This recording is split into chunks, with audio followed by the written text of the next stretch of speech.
UP PGT Commerce Part 3 question number 41. If the net profit is 1,50,000, preference dividend 25,000, tax 10,000, equity share capital 10 lakh, of rupees 10 per share, find out earning per share. आपको पता है EPS निकालने का तरीका क्या होता है? EPS निकालने के लिए हम प्रॉफिट यूज़ करते हैं after paying each and everything, यानी कि जो आपका प्रॉफिट है इसमें ये आफ्टर टैक्स बिफोर टैक्स कुछ नहीं मेंशन है, तो हम इसे बिफोर ही एज्यूम करेंगे in the absence of the information. तो हमें profit minus tax minus preference dividend ये आ जाएगा profit available for equity share holders divided by number of share holder. Number of share holder कितने होंगे? Share capital of equity divided by cost of each share, यानी कि कितने share हो गए? 1 lakh share. Profit हो गया minus tax minus preference dividend और डिवाइड किस में करना है? Number of equity share. C profit is 1,50,000 minus 10,000 minus 25. तो वर्बली कर सकते हो. 150 में से 10 लेस किया 140, 140 में से 25 लेस किया you will get 1,15,000. 1,15,000 divided by 1 lakh, it means 1.15. Means option number C is the right answer. Moving on the next question. Question number 42. The important determinant of size of market. इनमें से कौन सी ऐसी चीज़ है जो size of market को impact करेगी, जिसके ऊपर साइज ऑफ मार्केट डिपेंड होगी, यानी कि वो फैक्टर जो साइज ऑफ मार्केट को डिटरमाइन करेगा, इम्पैक्ट करेगा. मॉनेटरी स्पीड, मनी कितनी सर्कुलेशन में फैली हुई है, इससे मार्केट साइज पे कोई फर्क नहीं पड़ता. अपॉर्चुनिटी फॉर इन्वेस्टर, देखिए इन्वेस्टर के बाद जितनी ज़्यादा अपॉर्चुनिटी होगी मार्केट साइज उतना ही ज़्यादा होगा, तो इम्पैक्ट करेगा. प्रोडक्टिविटी से मार्केट साइज का कोई मतलब नहीं है. जब मार्केट साइज बढ़ेगा तो प्रोडक्टिविटी बाद में बढ़ेगी, ये मार्केट साइज को डायरेक्टली इम्पैक्ट नहीं करेगा. सेविंग से मार्केट साइज का कोई लेना देना नहीं है. तो according to option number B is the right answer. Next question, question number 43 income tax का क्वेश्चन है. Mister Pawan was born on 18th April 1996 in India and later took citizenship of USA. Neither his parents nor his grandparents were born in undivided India. In this situation, Mr. Pawan will be caught. See, in person of Indian origin के लिए क्या होती है? जिस person के parents या फिर grand parents undivided India में बोर्न होते हैं. Parents and grand parents born in undivided India,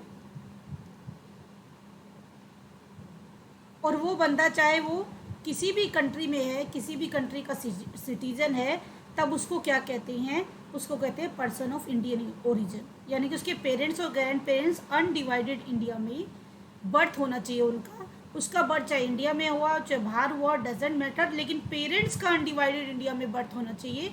और यहाँ पे लिखा है उसके जो पेरेंट्स है वो दोनों में से कोई भी अनडिवाइडेड इंडिया में उनका बर्थ नहीं हुआ है. इट मीन्स क्या होगा? पर्सन ऑफ इंडियन ओरिजिन तो वो होगा नहीं. सिटीजन ऑफ इंडिया इसलिए नहीं है क्योंकि उसने सिटीजनशिप किसके लिए ली है? यूएसए की, तो ये भी क्या हो गया? रोंग. फॉरेन सिटीजन होगा वो इंडिया के लिए क्या है? अगर इंडिया के पॉइंट ऑफ व्यू से हम बात करें पवन की, तो पवन इंडिया के लिए क्या होगा? Foreign citizen. Is this clear to you? In person of Indian origin कब होगा?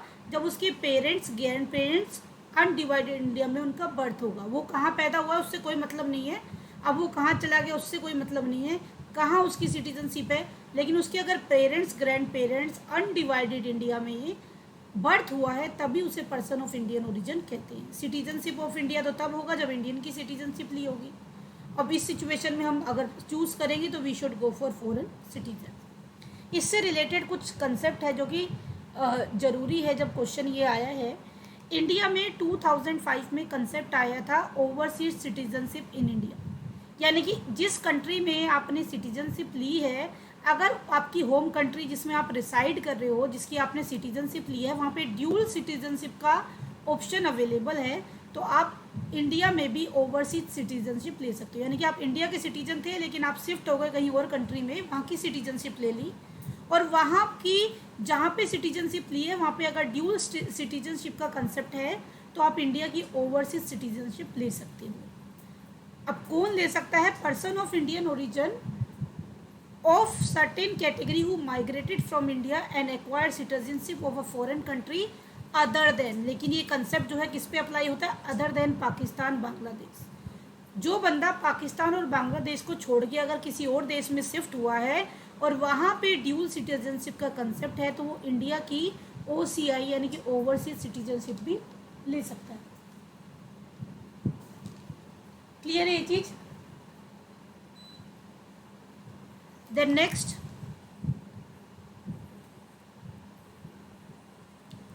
इसमें थोड़ा सा एक कंसेप्ट ये भी है, a person as a OCI is eligible to apply for grant of Indian citizenship under section 5G of citizenship act 1955 if he she has been registered as an OCI for 5 year. अगर उसने overseas citizenship India की 5 साल से ले रखी है तो वो इंडिया की, अगर उसे बाद में ज़रूरत है तो इंडिया की सिटीजनशिप के लिए फिर से अप्लाई कर सकता है। Has been residing in India for 1 year out of the 5 year before making the application. अगर वो इंडिया की सिटीजनशिप फिर से लेना चाहता है तो इंडिया की उसने 5 साल से OCI ले रखी होगी, ओवरसीज सिटीजनशिप ले रखी होगी, और 1 साल से वो इंडिया में रह रहा होगा, तो वो फिर से सिटीजनशिप के लिए क्या कर सकता है? अप्लाई कर सकता है। तो क्वेश्चन आया, साइड बाय साइड हमने कुछ मुझे इंपॉर्टेंट लगा तो वो इन्फॉर्मेशन भी ऐड कर दी। इट में भी पॉसिबल क्वेश्चन इस टाइप से भी हो सकता है। ऑक्यूपेशन मीन्स, ऑक्यूपेशन का मतलब क्या है? यहाँ पे ऑक्यूपेशन जो भी प्रोफेशनल आप कर रहे हो या कोई एक्टिविटीज़ कर रहे हो, तो वो यहाँ पे अगर सिर्फ ऑक्यूपेशन लिखा है, व्यवसाय लिखा है, तो वो क्या है? Industry and commerce. क्योंकि ये तो बताया नहीं कैसा बिजनेस है, तो बाय डिफॉल्ट ऑक्यूपेशन को क्या लेंगे? Industry and commerce. Question number 45. Agriculture income is exempted from tax under which of the following section of the Income Tax Act 1961? Agriculture income कौन से सेक्शन के अकॉर्डिंग एग्जेम्प्टेड होगी?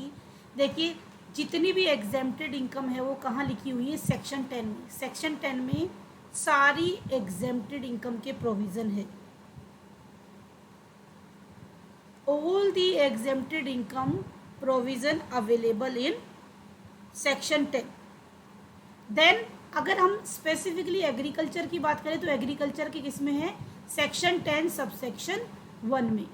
यानी कि एग्रीकल्चर इनकम का जो एग्जेम्पशन है वो सेक्शन 10 वो सबसेक्शन 1 में है। Option number D is the right answer. लेकिन अगर क्वेश्चन में सेक्शन 10 सबसेक्शन 1 नहीं है तो गो फॉर सेक्शन 10, क्योंकि सेक्शन 10 में बहुत सारी ऐसी इनकम मेंशन है जो कि एग्जेम्प्टेड फ्रॉम टैक्स होती है। लेकिन अगर कोई स्पेसिफिक इनकम पूछिए तो उसका सबसेक्शन भी पता होना चाहिए। सेक्शन नंबर 15 किससे रिलेटेड है ये देख लीजिए। सेक्शन नंबर 15 में बताया गया है कि any salary, bonus, commission, remuneration, किसी कुछ भी आप बोलो, ड्यू टू और receive by a partner of a firm from the firm shall not be regarded at salary of the purpose of this section. यानी कि सेक्शन 15 में ये बताया गया है कि अगर किसी फर्म का पार्टनर फर्म से रेमुनरेशन लेता है, ध्यान दीजिए, एनी सैलरी, बोनस, कमीशन और remuneration by whatever name called due to और receive by a partner of a firm from the firm shall not be regarded at salary for the purpose of section. यानी कि अगर आप income from salary की calculation कर रहे हो और किसी बंदे को अपने पार्टनरशिप बिजनेस से सैलरी मिल रही है, बोनस मिल रही है, कमीशन मिल रही है, तब भी उसे इनकम फ्रॉम सैलरी के हेड के अंदर आप कैलकुलेट नहीं कर सकते। और जो सेक्शन 6 है वो नया सेक्शन है जो ऑप्शन नंबर बी था अपना। सेक्शन 6 सबसेक्शन 1 जो है डीम टू बी एसएससी का सेक्शन है। यानी कि ये फाइनेंस एक्ट 2020 में अमेंडमेंट आया है जिसमें एक सेक्शन 6 सबसेक्शन 1 ने इंट्रोड्यूस किया है। इसके अकॉर्डिंग ऐसा एक न्यू प्रोविज़न है इंडियन सिटीजन के लिए, shall be deem to be resident in India only if his total income other than income from foreign source exceed ₹15 lakh during the previous year. इसके साथ आपको याद हो इनकम टैक्स पढ़ाया था तो उसमें बताया था कि अगर रेलेवेंट प्रीवियस ईयर में किसी पर्सन की फॉरेन इनकम को हटा के इंडिया से अगर इनकम 15 लाख है और उसने कहीं भी किसी भी कंट्री में टैक्स नहीं दिया है तो वो इंडिया का क्या हो जाता है, डीम्ड एससी हो जाता है, और वो इंडिया में इंडिया की जो टैक्स रेट एप्लीकेबल होती है उसके ऊपर टैक्स देता है। क्लियर? नाउ थोड़ा सा एक्सप्लेनेशन मैंने मेंशन कर दिया तो you can read it. Section 10 subsection 1 में एग्रीकल्चर इनकम जो एग्जेम्प्ट होती है वो कौन कौन सी इनकम है। फर्स्ट इनकम है the agriculture income is accepted from tax under section 10। यहाँ पे agriculture land must be situated in India, agriculture land India में होना चाहिए। The income could be in the form of the following, agriculture land India में होना चाहिए पहली चीज़ अगर एग्जेम्पशन लेनी है, और ये कंडीशन सेटिस्फाई करना चाहिए। कौन कौन सी कंडीशन है? रेंट और revenue got from agriculture land situated in India, basic operation from agriculture land such as आपने कल्टीवेशन किया है, टीलिंग किया है, सोइंग किया है, उससे इनकम जनरेट हो रही है तो वो एग्रीकल्चर इनकम ट्रीट होगी। Then next one is subsequent operation of the growth and preservation of the product such as weeding है, यहाँ पे घास फूस काट के लोग बेचते हैं, कटिंग है, प्रूनिंग है, जो वेस्ट चीज़ें होती हैं वो भी जो कैटल्स होते हैं उनको खिलाने के काम आती है, उससे भी इनकम जनरेट की है, वो भी एग्रीकल्चर इनकम में आएगी। सेल ऑफ एग्रीकल्चर प्रोड्यूस, आपने एग्रीकल्चर से कुछ बना के उसको बेच दिया है जो कि कल्टीवेट करके सोल्ड आउट कर दिया, उससे इनकम जनरेट की। Income derive from farm building require for agriculture operation, ऐसी बिल्डिंग ऐसी फार्म जो एग्रीकल्चर पर्पस के लिए थी उससे आपने रेवेन्यू जनरेट किया है तो ये सारी एग्रीकल्चर इनकम में कंसीडर होगी, और सेक्शन 10 सब सेक्शन 1 के अकॉर्डिंग क्या होंगी, exempted from tax.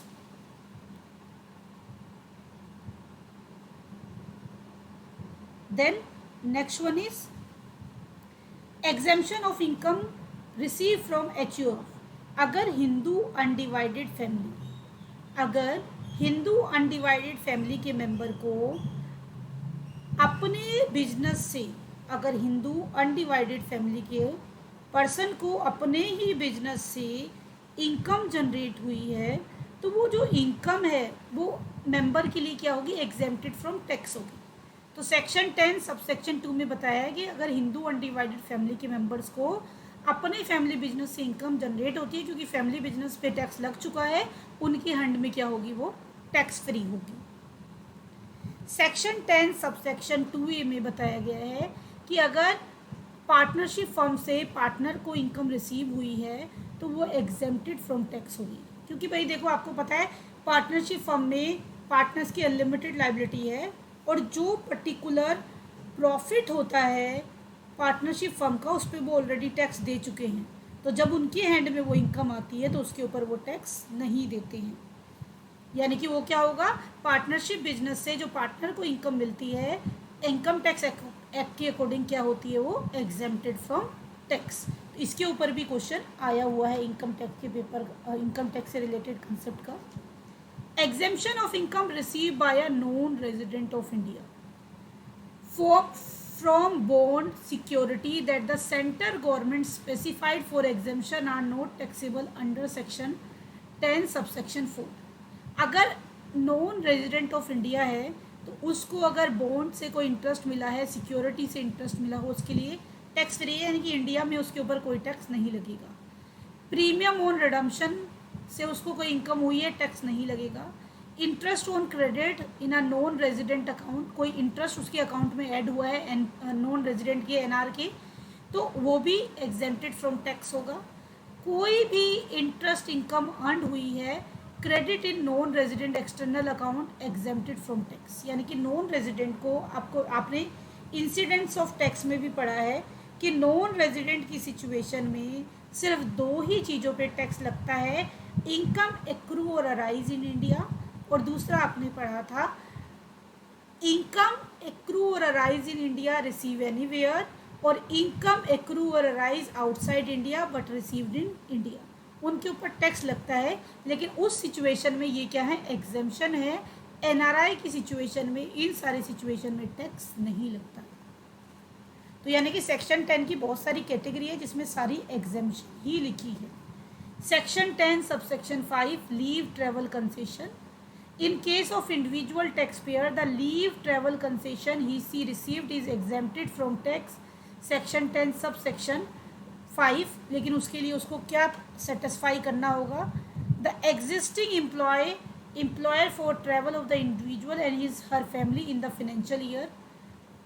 Existing or previous employer in connection with his or upcoming travel.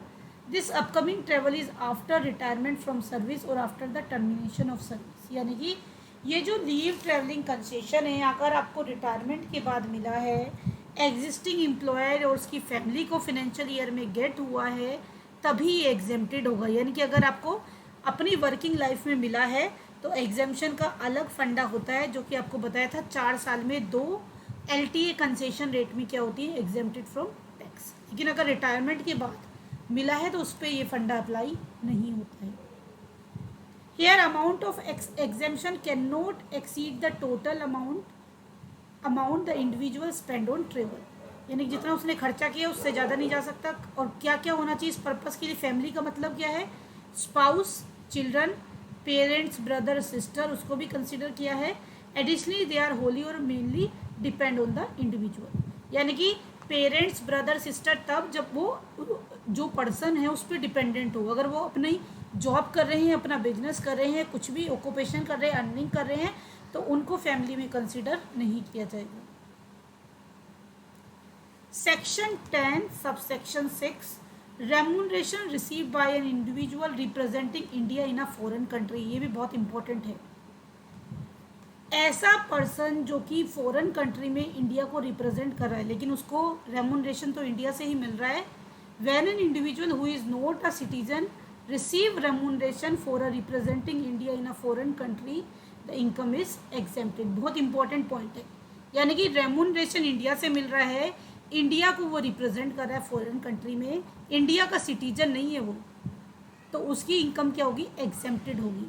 The individual is an office of any of the following. Embassy में कोई person है, high commission में है, ligation, commission. यानी कि अगर कोई पर्सन किसी और कंट्री की सिटीजनशिप लिए बैठा है लेकिन इंडिया के रिप्रेजेंटेटिव का काम कर रहा है तो इंडिया से उसको रेम्यूनरेशन गेट हो रहा है, तो उसकी इनकम क्या होगी? Exempted from tax. कंसोलेट और the trade representative of foreign state acting as a member of the staff of any of this official. यानी कि कोई भी ऐसा जो एक्सटर्नल अफेयर जो अदर कंट्रीज में जाके वेरियस टाइप्स ऑफ अफेयर में डील करता है और इंडिया का सिटीजन नहीं है, उसको जो भी इंडियन गवर्नमेंट रेम्यूनरेशन देगी वो क्या होगा? इंडिया में, उस कंट्री में टैक्सेबल हो सकता है लेकिन इंडिया में क्या है? वो एग्जेम्प्टेड फ्रॉम टैक्स। क्लियर है इतना सबको? अभी तक कोई डाउट तो नहीं? तो ये प्रोविज़न क्या है? ये बड़ा इंपॉर्टेंट है, इसलिए मैंने सारे पॉइंट ही कंसिडर कर लिए। इसका एक एक एग्जेम्पशन का पॉइंट इंपॉर्टेंट है, बहुत बार मैंने क्वेश्चन देखे हैं। सेक्शन 10 सबसेक्शन 7 अलाउंसेज और perquisite paid by the government. Government अपना गवर्नमेंट एम्प्लॉयज़ को अगर अलाउंसेज और परक्यूजिट पे करते हैं तो बहुत सारे अलाउंसेज परक्यूजिट जो सिटीजन ऑफ इंडिया है for rendering service outside India is exempted from tax. यानी कि ऐसे पर्सन जो सिटीजन ऑफ इंडिया हैं लेकिन सर्विस जो रेंडर कर रहे हैं वो इंडिया से बाहर कर रहे हैं, तो उनके जो अलाउंसेज और परक्यूजिट है वो क्या है? Exempted from tax. ध्यान रखिएगा। यानी कि ऐसे पर्सन जो इंडिया सिटीजन है, अभी पीछे बात की थी इंडिया के सिटीजन नहीं है और इंडियन गवर्नमेंट से रेम्यूनरेशन मिल रहा है, बाहर इंडिया को रिप्रेजेंट कर रहे हैं, उनकी एग्जेम्प्ट थी। अब यहाँ पे सिटीजन इंडिया के हैं लेकिन उनको जो परक्यूजिट्स मिल रहे हैं, जो उनको अलाउंसेस मिल रहे हैं, वो सिर्फ क्या होंगे? एग्जेम्प्टेड फ्रॉम टैक्स होंगे। Section 10 subsection 10BC remuneration against a disaster. The amount an individual received by way of compensation on account of any disaster exempted। यानी कि कोई भी डिजास्टर हुआ है उसकी वजह से बंदे को लॉस हुआ है, उसे central government, state government, local authority अगर कोई पे आउट करती है तो वो क्या होगा? Exempted from tax. Section 10 subsection C voluntary retirement scheme. यानी कि वॉलंटरी रिटायरमेंट स्कीम का मतलब क्या होता है? आपकी रिटायरमेंट एज से पहले आपने रिटायरमेंट ले ली है तो उस सिचुएशन में क्या फंड अप्लाई होगा? The amount an individual receive on his voluntary retirement or termination of his service under voluntary retirement scheme is exempted. Here the individual must an employee of the following. यानी कि अगर कोई बंदा अपनी जो as है retirement की 60, 62, 65 as per the norms change होते रहते हैं बिजनेस टू बिजनेस, अभी लेटेस्ट चेंज भी आया है, तो सारी चीज़ें आपको ध्यान रखनी चाहिए। लेकिन यहाँ पे जो पर्सन वॉलंटरी रिटायरमेंट ले रहा है उसको जो रिटायरमेंट पे रिसिप्ट होता है लमसम अमाउंट मिलती है, अगर वो पब्लिक सेक्टर कंपनी से रिटायर हुआ है एग्जेम्प्टेड फ्रॉम टैक्स, किसी और कंपनी से हुआ है, any other company, authority establish under central government, local authority, cooperative society, यानी कि एक लिस्ट है। अगर इन सारी जगह से वो रिटायर हुआ है वॉलंटरी रिटायरमेंट स्कीम के अंदर, तो उसकी सारी इनकम क्या होगी, exempted from tax. University centre government के जो प्रोविजंस हैं उनके थ्रू, यूजीसी ग्रांट के through, Indian institute of technology IITs हैं, उनसे बंदा वॉलंटरी रिटायरमेंट लेके हुआ है। ऐसे इंस्टीट्यूट जो सेंट्रल गवर्नमेंट के जो ऑफिशियल गैजेट के नोटिफिकेशन के थ्रू, एक प्रोसेस के थ्रू बने हैं, उनसे रिटायर हुआ है, तो इनकम क्या होगी, एग्जेम्प्टेड फ्रॉम टैक्स होगी। Then section 10 subsection CC, tax on perquisites. An individual can receive income in the nature of the perquisite, not the way of monetary. जैसे आपको पता है कि भाई आपको कैश ना मिल के आपको काइंड में कुछ फैसिलिटीज़ कंपनी प्रोवाइड करती है। This perquisite income is taxable in the hand of the employee as a part of salary. तो उन कुछ बंदों के हाथ में जब वो परक्यूजिट आते हैं तो सैलरी इनकम में उन्हें ऐड करके टैक्सेबल निकाला जाता है।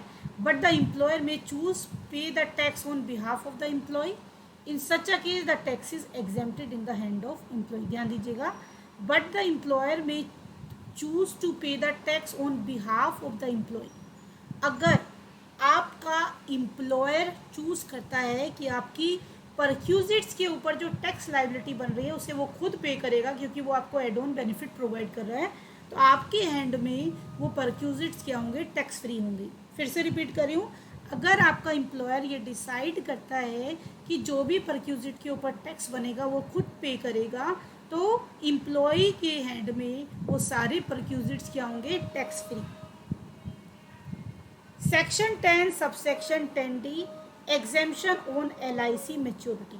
अगर मैच्योरिटी पे LIC से आपको पैसा मिलता है, लाइफ इंश्योरेंस से पैसा मिलता है, including bonus is exempted from tax. यानी कि LIC से आपको एक तो प्रीमियम जो आप हर ईयर पे कर रहे हो उसका एग्जेम्पशन तो मिलता ही मिलता है, प्लस मैच्योरिटी पे जो पैसा मिलता है इंक्लूडिंग बोनस वो क्या होता है, exempted from tax. Policy issued before 1 April 2012, premium paid on the policy does not exceed 20% of sum assured. यानी कि जितना आपने सम एश्योर्ड कराया है, यानी कि सपोज आपने अगर 5 लाख का इंश्योरेंस कराया है तो 5 लाख का 20% कितना प्रीमियम बनेगा, 1/5, यानी कि 1 लाख। अगर आपने जो प्रीमियम पेड किया है वो 20% ऑफ द सम एश्योर्ड से ज़्यादा नहीं है तो आपको ये एग्जेम्पशन मिलेगी। और पॉलिसी आपने इशू कराई है 2012 से, उसके बाद इसमें अमेंडमेंट कर दिया गया है और आपको पता है कि 80D के अंदर इसके प्रीमियम की आपको क्या मिलती है, डिडक्शन मिलती है। और पॉलिसी अगर आपने 1 अप्रैल 2012 के बाद कराया तो premium paid on the policy does not exceed 10% of the issue. पहले 20% था, यानी कि अगर पॉलिसी 2012 से कराया है तो प्रीमियम 20% से ज़्यादा नहीं होगा तो एग्जेम्पशन मिलेगी, और अगर आपने 2012 के बाद कराया तो 10% of sum issue. Life insurance policy आपने ऐसे पर्सन की कराई है जिसको डिसेबिलिटी है, डिजीज़ है कोई, तो 80C के अंदर 80DDB के अंदर आप डिडक्शन ले सकते हो, वो भी एग्जेम्पशन है। An amount received under life insurance policy on maturity including bonus is exempted, as I told you। इस सिचुएशन में सेक्शन 10 सबसेक्शन D तब अप्लाई होता है जब प्रीमियम की अमाउंट क्या है, 15% से कम है। सेक्शन 10 सबसेक्शन 11, प्रोविडेंट फंड और सुकन्या समृद्धि अकाउंट आपने खोला हुआ है तो उस सिचुएशन में भी आपको जो इनकम होती है वो भी क्या होती है, exempted from tax. Provident fund में क्या क्राइटेरिया है, एक तो प्रोविडेंट फंड का आपको पता है टैक्सेबल वैल्यू निकालते हैं, लेकिन यहाँ पे एग्जेम्पशन क्या मिलता है, any amount received out of contribution और interest from a provident fund account on retirement और टर्मिनेशन ऑफ सर्विस। अगर आपको अमाउंट पे इंटरेस्ट मिला है रिटायरमेंट और टर्मिनेशन ऑफ सर्विस पे, however the account must be one of the following: provident fund which the provident fund act 1925। आपको पता है 4 तरह के प्रोविडेंट फंड होते हैं, स्टेटरी और आपका एम्प्लॉय प्रोविडेंट फंड नॉर्मल है, जिसको रजिस्टर्ड बोलते हैं, नॉन रजिस्टर्ड है, और एक क्या होता है पब्लिक प्रोविडेंट फंड। तो प्रोविडेंट फंड अगर आप एग्जाम्पशन लेना चाहते हो तो वो प्रोविडेंट फंड किस एक्ट के अकॉर्डिंग होना चाहिए? प्रोविडेंट फंड एक्ट 1925 की। तब आपको उसके ऊपर जो इंटरेस्ट मिलेगा रिटायरमेंट पे, जो अमाउंट मिलेगी वो क्या होगी? Exempted from tax. और इसके अलावा भी आजकल पब्लिक प्रोविडेंट फंड भी गवर्नमेंट ने अप्रूव कर दिया है, तो पब्लिक प्रोविडेंट फंड में भी अपने गैजेट के through government time to time notify करती रहती है, तो उस पर भी आपको क्या मिल जाएगी? एग्जेम्पशन मिल जाएगी for the interest amount. Sukanya Samriddhi account, अगर हम बात करते हैं सुकन्या समृद्धि अकाउंट की, तो इसमें जो भी पेमेंट की जाती है under section 10 subsection 11 income tax act के अकॉर्डिंग क्या होती है? Exempted from tax. Section 10 subsection 13A में HRA की लिमिट लिखी हुई है। आपको पता है HRA क्या होता है? पार्शली एग्जेम्प्टेड होता है। This section cover the popular allowance, जिसको HRA कहते हैं। एम्प्लॉयर स्पेसिफिकली क्या देता है? मॉनेटरी वैल्यू देता है। आपकी सैलरी में हर महीने एक कंटेंट ऐड होता है जिसको HRA कहते हैं। लेकिन आपको अगर HRA salary and employee receive towards rent and accommodation is exempted from tax under section 10(13)A, अगर ये फॉलोइंग कंडीशन सेटिस्फाई हो जाती है तो HRA की अमाउंट भी क्या होती है? एग्जेम्प्टेड। कैसे एग्जेम्प्टेड है? आपने किया भी हुआ है। Actual HRA received by the employee, अगर आपको याद हो तो रिकॉल आप कंसेप्ट कर सकते हो। 40% किसमें? नॉन मेट्रो सिटी में और 50% मेट्रो सिटी में। उसके अलावा actual rent paid minus 10% of salary. और यहाँ पे सैलरी का मीनिंग क्या होता है? सैलरी में basic salary, DA forming part of retirement benefit और फिक्स टर्नओवर कमीशन। इससे सैलरी निकाल के 10%, यानी कि जो हमने पढ़ा था HRA की डिटेल में, तीनों में से जो भी मिनिमम होता है वो क्या हो जाता है? Exempted from tax. फॉर्म 13 अगर आपको देखना है तो इसके लिए आप फॉर्म 13 का पूरा एक्सप्लेनेशन देख सकते हो। क्या यूज़ होता है आप मुझे सर्च करके बताएंगे फॉर्म 13 के बारे में, नेक्स्ट क्लास में मैं पूछूँगी। बहुत सारे स्पेशल अलाउंसेस हैं, हमने लिस्ट पूरी पढ़ी हुई है, तो वो मैंने आपको, मेरे को इम्पोर्टेंट लगा तो मैंने सारी चीज़ें ही कंसिडर कर दी, क्योंकि एक क्वेश्चन आता है तो उससे रिलेटेड चीज़ें कर लेनी चाहिए, क्योंकि इंडिविजुअली पढ़ते हैं, जितना पढ़ेंगे उतना कम है if you want to get the selection. अब नेक्स्ट है क्वेश्चन नंबर 46।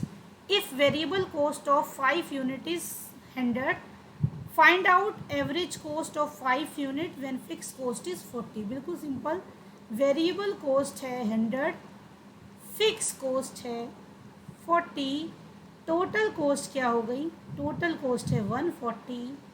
एवरेज कॉस्ट क्या होती है? Average cost is equal to total cost divided by number of unit.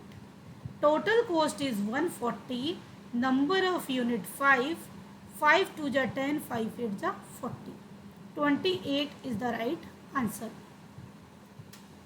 Next question, question number 47। Cost volume profit analysis is not based on which of the following assumption. और आप ये कह सकते हो इनमें से कौन सी जो CVP एनालिसिस है उसकी एग्जम्पशन नहीं है। तो पहले CVC की एग्जम्पशन पढ़ते हैं, क्या होती हैं। Revenue and cost behaviour are linear over the relevant range, यानी कि एक रेंज तक वो लीनियर होते हैं, स्ट्रेट लाइन कर्व की तरफ बनते हैं। Variable cost per unit remain constant, thus ignoring the impact of quantitative discount, यानी कि ये माना जाता है कि वेरिएबल कॉस्ट पर यूनिट क्या रहती है? कॉन्स्टेंट रहती है, फिक्स रहती है, उसमें कोई चेंज नहीं होता। वेरिएबल कॉस्ट जो है डायरेक्टली सेल से प्रोपोर्शनेट होती है, सेल वैल्यू बढ़ेगी डायरेक्टल कॉस्ट बढ़ेगी। Fix cost remain constant with in the relevant range. All cost can be classified into, सारी कॉस्ट को फिक्स और वेरिएबल 2 पार्ट में डिवाइड कर देते हैं, कई बार सेमी वेरिएबल भी आ जाता है। Volume activity level are the only factor that influence the cost. Cost को इन्फ्लुएंस करने वाला वॉल्यूम, यानी कितनी प्रोडक्शन कर रहे हो, कितनी मैन्युफैक्चरिंग कर रहे हो, उसके बेस पे कॉस्ट इम्पैक्ट होती है। यानी कि ये नहीं कह सकते प्रोडक्शन के बेस पे सीवी इम्पैक्ट होता है, लेकिन ये कह सकते हो कि जितनी प्रोडक्शन होगी उसके बेस पे आपकी जो ओवरऑल कॉस्ट है वो इम्पैक्ट करेगी। सेलिंग प्राइस पर यूनिट को भी कॉन्स्टेंट माना जाता है, और जो सेल्स मिक्स है वो भी क्या होता है, कॉन्स्टेंट। ये सारी सेटिस्फाई होती हैं condition, then CVP analysis applicable. अपने क्वेश्चन पे आते हैं, हमें क्या ऑप्शन दिए हैं। Cost volume profit analysis is most based on which of the following assumption. Sales mix of the product remain constant, अभी आपने पढ़ा होता है।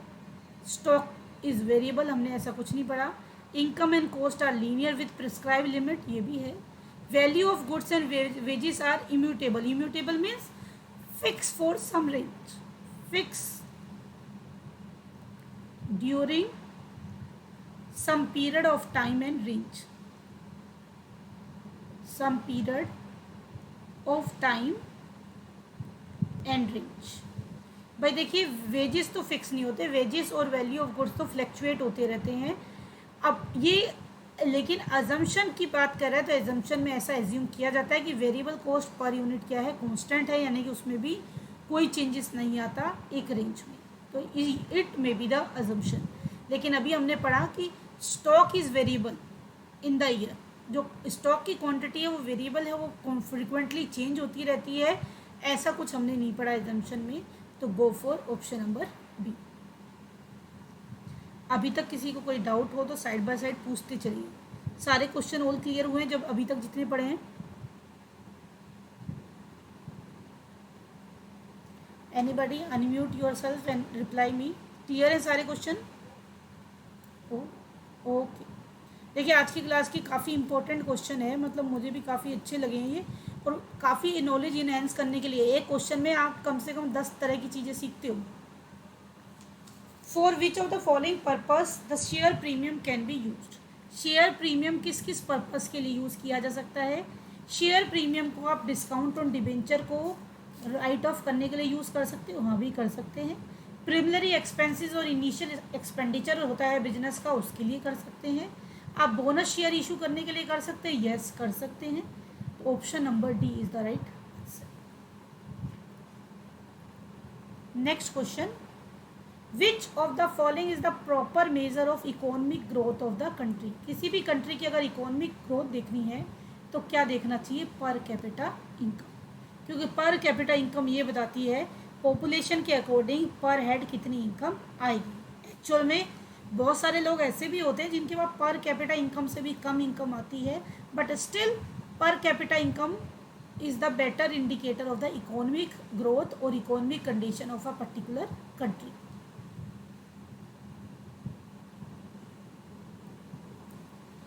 If agriculture income of female tax payer is 8 lakh, her agriculture income be added to the income if the total income is more than। अगर किसी female SSC की agriculture income 8000 है तो उसकी टोटल इनकम में एग्रीकल्चर इनकम को कब add करेंगे? देखिए सीधा सा फंडा एग्रीकल्चर का, आपको बताया था 5000 तक अगर एग्रीकल्चर है वो एग्जेम्प्टेड फ्रॉम टैक्स होती है, और उसके बाद अगर इससे ज़्यादा है 5000 से ज़्यादा है तो टैक्स स्लैब वाली वैल्यू ही लेंगे। अभी अगर हम बात करें आज की डेट में, क्योंकि एज नहीं लिखी हुई है, तो टैक्स स्लैब वाली वैल्यू क्या है? 2.5 लाख तक नील है, और उसके बाद क्या है? टैक्सेबल। इसका मतलब अगर 2.5 लाख या उससे ज़्यादा है तो क्या 2.5 लाख से ज़्यादा है तो वो क्या होगी? टैक्सेबल उसकी टोटल इनकम में ऐड की जाएगी। सीनियर सिटीज़न के लिए 60 जो है 60 ईयर एज से ज़्यादा हैं, जो 60 ईयर और मोर हैं, उनके लिए क्या चल रहा है? अभी 3 लाख तक चल रहा है आपका एग्जेम्प्टेड, यानी कि 3 लाख से ऊपर क्या होगा? टैक्सेबल उसकी इनकम को ऐड कर देंगे। सुपर सीनियर सिटीजन जिनकी 80 ईयर से ज़्यादा एज है उनके लिए 5 लाख और उससे ज़्यादा पे टैक्स लगता है, 5 लाख से ज़्यादा पे टैक्स लगता है, तो उनके लिए एग्जेम्प्टेड है।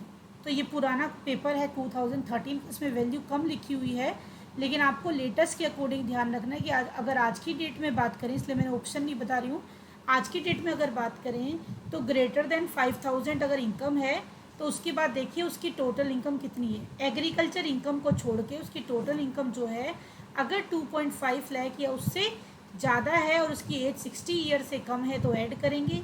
जैसे कि अभी बताया 60 to 80 है तो 3 लाख, से ज़्यादा होगी तब और 80 ईयर से ज़्यादा है तो 5 लाख से, यानी कि जो भी उस ईयर की टैक्स स्लैब होगी असेसमेंट ईयर की, उसी को आपको यूज़ करना है for adding the agriculture income if agriculture income is greater than 5,000। इसमें टैक्स कैसे कैलकुलेट करते हैं? टैक्स के कैलकुलेट करने के 3 स्टेप यूज़ होते हैं।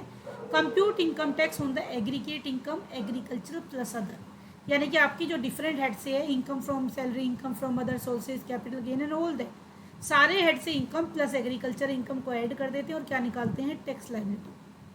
Compute income tax on the sum of the amount of basic exemption limit plus agriculture income. अब ध्यान दीजिएगा, compute tax on the sum of the amount of basic exemption limit plus agriculture income as per prevailing income tax rate. जो कि prevailing income tax rate है उस पर आपको basic assumptions limit और प्लस एग्रीकल्चर इनकम को add कर देना है, और फिर जो आपने फर्स्ट पॉइंट में जो वैल्यू निकाली थी और जो सेकेंड पॉइंट में वैल्यू निकाली उसमें से क्या कर देना है? माइनस। वो होगी आपकी taxable income in this situation, यानी कि अगर आपकी एग्रीकल्चर इनकम है तो वहाँ पे टैक्स लायबिलिटी निकालने का फंडा क्या रहता है? डिफरेंट रहता है। क्लियर है? This is again a very important question of income tax, जो कि अभी हमने लास्ट डिस्कस किया। अब ये थोड़ा सा रेशो का आ गया। यहाँ पे रेशो आपको बड़ा कंफ्यूज करने वाला क्वेश्चन आया है एग्जाम में। कई बार ऐसे क्वेश्चन आते हैं जिनकी कुछ सेंस नहीं बनती। Current non current liability given है, नॉन करंट एसेट गिवन है, कैपिटल गिवन है, करंट लायबिलिटी गिवन है और करंट एसेट गिवन है।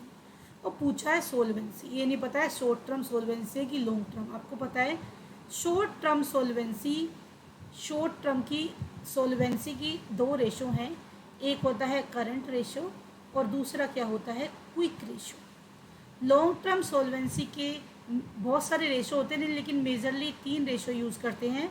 डेब्ट इक्विटी रेशो, और क्या होता है? एक होता है डेब्ट इक्विटी रेशो, एक होता है डेब्ट to total asset, total asset, और एक और क्या होता है जो कि ब्रॉडली हम यूज़ करते हैं? तीसरा जो ब्रॉडली हम यूज़ करते हैं डेब्ट टू टोटल एसेट हो जाता है, और एक नहीं सॉरी डेब्ट नहीं, इक्विटी होता है, इक्विटी टू टोटल एसेट। और एक और रेशो होता है सोल्वेंसी के लिए डेब्ट equity, equity to total asset, और एक कौन सा होता है? एनीबडी?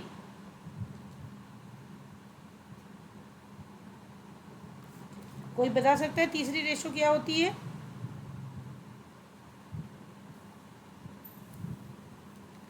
लॉन्ग टर्म सोल्वेंसी की तीसरी रेशो कौन सी है? रेशो तो आई थिंक हम सॉरी इंटरेस्ट कवरेज रेशो भी होती है, बहुत सारी रेशो होती हैं, लेकिन मेन 3 की बात कर रही हूँ। जिसको इंटरेस्ट कवरेज भी है, ऐसे तो प्रोप्राइटरी रेशो भी है। Proprietary ratio also comes under this category. अब यहाँ पे क्या है, मतलब मेरा कहने का मतलब यह है कि यहाँ पे आपको क्या किया गया है? आपको किया गया है कंफ्यूज कि भाई कौन सी रेशो, बताओ इस सिचुएशन में कौन सी रेशो कैलकुलेट करूँ? आपको तो पता ही नहीं है कि क्या हमने निकालना है। We are not aware about it. हमें कुछ भी नहीं पता है कि भाई क्या निकालें, कैसे करें, कैसे नहीं करें। अब इसमें क्या फॉर्मूला लगाओगे? एग्ज़ाम वाला तो आपको ऐसी ही सिचुएशन देता है जहाँ पे वो आपको फंसाएगा। इंटरेस्ट कवरेज भी है, प्रोप्राइटरी रेशो भी है, होने को तो बहुत कुछ है। अब यहाँ क्या लगा? प्रोप्राइटरी रेशो है, इंटरेस्ट कवरेज रेशो है, लेकिन यहाँ कौन सा फॉर्मूला यूज़ करोगे? गैस करिए कौन सा फॉर्मूला यूज़ होगा यहाँ पे। अब यहाँ पे जो कहानी है वो थोड़ी सी उल्टी हो जाती है ऐसी सिचुएशन में, क्योंकि आपको कुछ भी मेंशन नहीं है, तो यहाँ पे हमेशा नॉर्मल फंडा आप अप्लाई करेंगे कैलकुलेशन करने का। अब क्वेश्चन अराइज होता है नॉर्मल फंडा क्या होता है जिसको हम इस सिचुएशन में अप्लाई कर सकते हैं। नॉर्मल फंडा यहाँ पे इस सिचुएशन में अगर आपको कुछ भी मेंशन नहीं है कौन सी रेशो निकालनी है, तो सोल्वेंसी निकालने के लिए सीधी सीधी रेशो निकाल दीजिए किसके अंदर? लॉन्ग टर्म और you can say non current liability divided by equity plus profit के बीच में, यानी कि हमें कुछ भी मेंशन नहीं है, तो आपको आउटसाइडर को कितना पे करना है लॉन्ग टर्म में, प्लस लॉन्ग टर्म लायबिलिटी और non current liability plus current liability, सारी जो लायबिलिटी जो कि आउटसाइडर को आपको पे आउट करना है, divided by equity plus profit. आपके पास लॉन्ग टर्म लायबिलिटी को पे करने के लिए कितनी शेयर कैपिटल है और आपके पास कितना प्रॉफिट है, उसका रेशो निकाल दीजिए in the absence of the information. By default हमेशा यही फंडा जाएगा, क्योंकि फॉर्मूला कोई भी अप्लाई नहीं कर सकते हैं, अकॉर्डिंग टू द सिचुएशन हमें नहीं पता क्या करना है। तो उस सिचुएशन में क्या करना चाहिए, total liability divided by equity plus profit. तो टोटल लायबिलिटी क्या होगी, करंट एंड नॉन करंट। अगर हम अपनी सिचुएशन में देखें तो नॉन करंट है 5 लाख और करंट है 2,50,000, यानी कि टोटल कितनी हो गई 7,50,000। और प्रॉफिट है नहीं, हमारे पास कैपिटल है, कैपिटल को इक्विटी एज्यूम करके चलेंगे 8,50,000। 40 से 40 कैंसिल, 5 1 जा 5, 5 7 जा 35, 5 1 जा 5, 5 3 जा 15, नहीं 5 1 जा 5, 3 5 7 जा सॉरी कुछ गड़बड़ कर दिया मैंने, 5 1 जा 5, 5 5 जा 25 और ये आ गया 5 7 जा 35, यानी कि क्या आंसर आ गया आपका, आपका आंसर आ गया 15:17। Option number C is the right answer. बताइए क्लियर है कि नहीं। एज आई टोल्ड यू कि भाई कॉम्पिटिटिव एग्जाम है तो कुछ क्वेश्चन ऐसे भी होते हैं जहाँ पे थोड़ा सा खेलना पड़ता है। अगर आप पहले से प्रैक्टिस करें हैं वेल एंड गुड, अदरवाइज थोड़ा सा कॉमन सेंस लगानी पड़ती है कि भाई सोल्वेंसी की बात कर रहा है, सोल्वेंसी का रिलेशन होता है आपके पास कितना फंड है लाइबिलिटी पे करने के लिए। तो लाइबिलिटी और फंड का क्या निकालना है, रेशो निकालना है, यानी कि total liability divided by equity plus profit. All clear. Which of the following is the correct equation, ये तो सीधा सा है, asset is equal to liability plus capital. Option number C is the right answer. All of the following is fix asset except, इनमें से सारी fix asset हैं accept एक को छोड़ के। इंश्योरेंस प्रीमियम, जो इंश्योरेंस फीस है वो फिक्स है, क्योंकि आप देखिए प्रीमियम सपोज साल भर का 50,000 दे रहे हो तो 50,000 हर साल जाएगा ही जाएगा, उसमें कोई फ्लैक्चुएशन नहीं होगी। आपने बिल्डिंग ऑफिस रेंट पे लिया है, उसका रेंट जाना ही जाना है, आपका काम चले या ना कर चले, प्रोडक्शन कम हो या ज़्यादा हो, fix cost. Director fees, director को जो पेमेंट करनी है काम चले या नहीं चले, ऑन रोल आपने अपॉइंटमेंट की हुई है, उसकी सैलरी उसकी फ़ीस देनी ही देनी है। License fee on the sale of the product, license fee जो है सेल के ऊपर डिपेंड करती है, यानी कि ये क्या करती है फ्लैक्चुएट होती रहती है, तो ये क्या है वेरिएबल कॉस्ट है। See dear, licence fee on product sold, this cost depend on the production और सेल्स, भाई आपकी कितनी प्रोडक्शन हो रही है कितनी सेल हो रही है उसके ऊपर लगती है, तो ये वेरीज करती है आउटपुट के ऊपर, इसलिए ये क्या है variable cost. Next question, question number 54, the average value of -4 -3,034। आपको पता है एवरेज क्या होता है, sum of observation divided by number of observation. Sum किया -4 -3 7 +0 -3 -4 0 हो गया, 0 डिवाइडेड बाय 5 मीन्स 0। सिर्फ कंफ्यूज करने के लिए दिया है, सीधा सीधा पता चल रहा है आंसर क्या है 0। Next question, question number 55, if operating profit is this, operating profit क्या होता है, earning before interest and tax, इसे बोलते हैं EBIT, and depreciation on plant is 5, then the profit will be EBIT.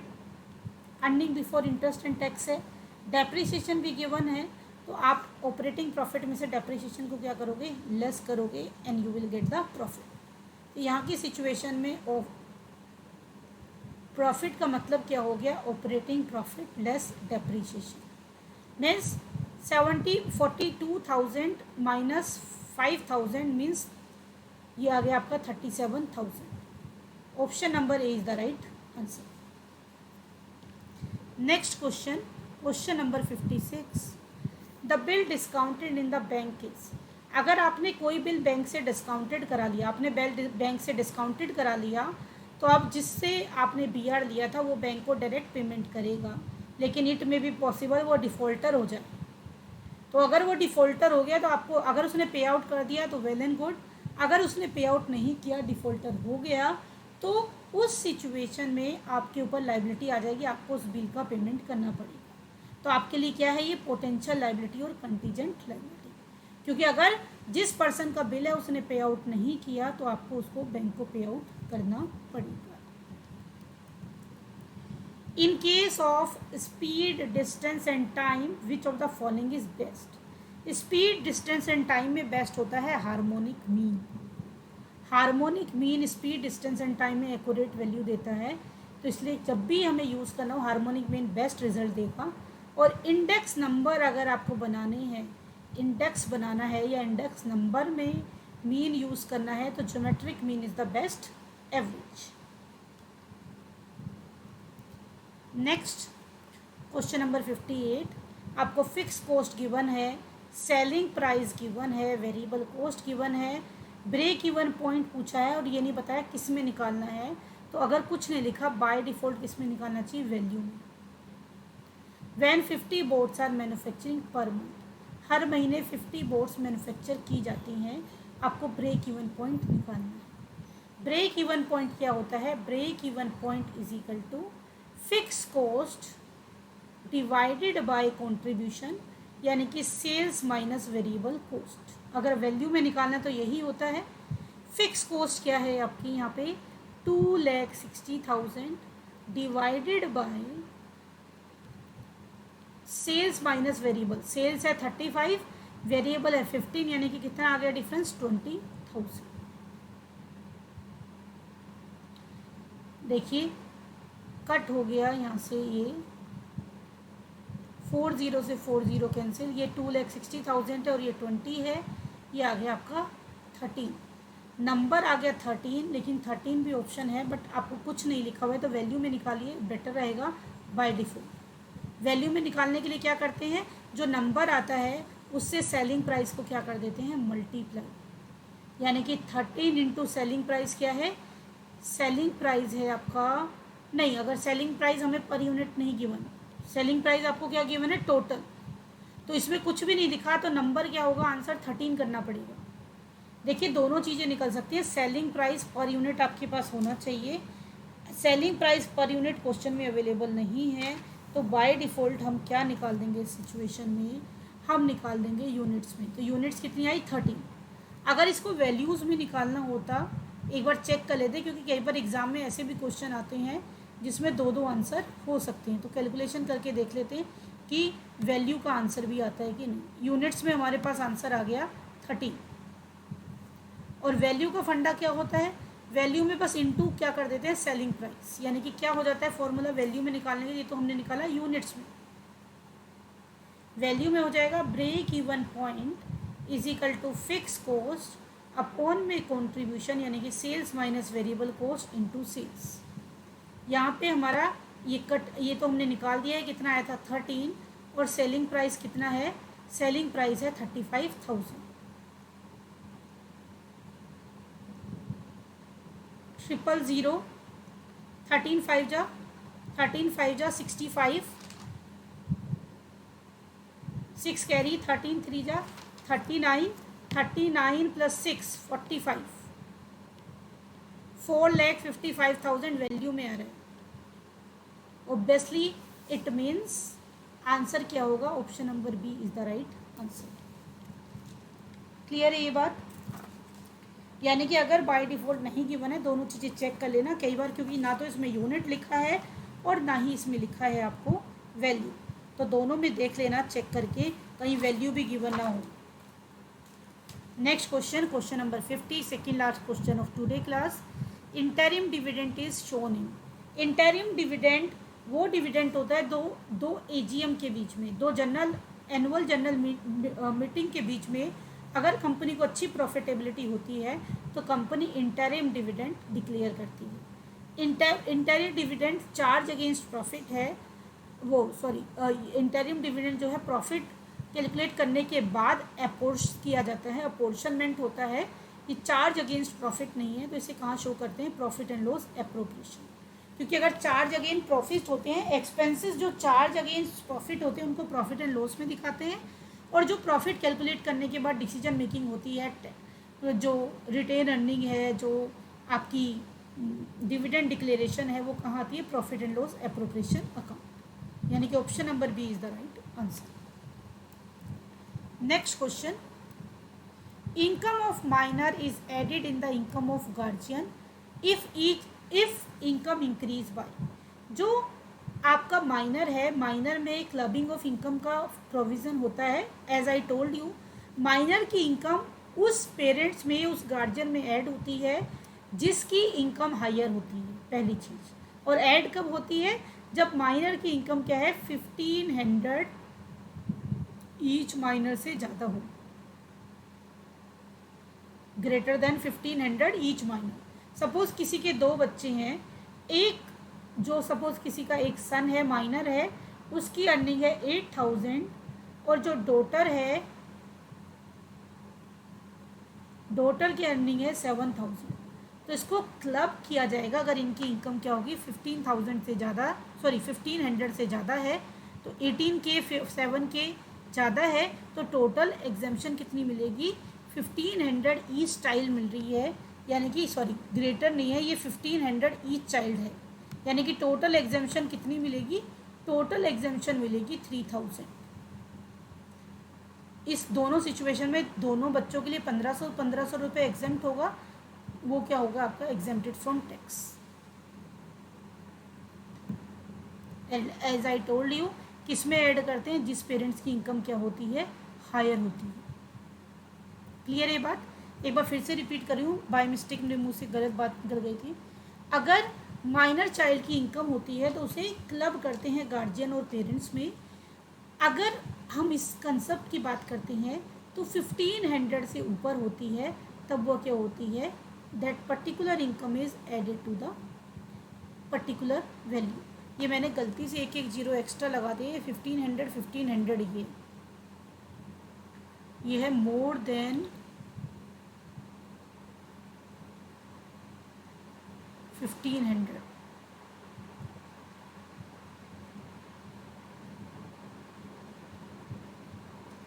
ये है 1500। All the income of the minor सारी की सारी ऐड करेंगे।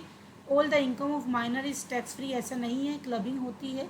तो सिचुएशनली अगर आंसर पे जाएंगे तो क्या होगा? Option number is the right answer. ये पहले क्वेश्चन गलत तरीके से पूछा हुआ है, क्वेश्चन ही गलत लग रहा है, क्योंकि प्रोविज़न ये कहता है 1500 ईच माइनर एग्जेम्प्टेड होती है। एक बार आप लोग भी सर्च करिए और अपना व्यू शेयर करना मेरे साथ कि आपका क्या ओपिनियन है इस क्वेश्चन के बारे में, क्योंकि अब मोर देन 1500 एग्जेम्प्टेड है। वैसे उस सेंस में लगाएं तो भी फर्स्ट ही निकलेगा। 1500 तक एग्जेम्प्टेड है, उससे आगे टैक्सेबल है, तो मोर देन 1500 से अगर ज़्यादा है तो वो क्या होगी? टैक्सेबल होगी। क्लियर है ये चीज़? चलिए मिलते हैं फिर नेक्स्ट सेशन में, तब तक के लिए बाय बाय, टेक केयर।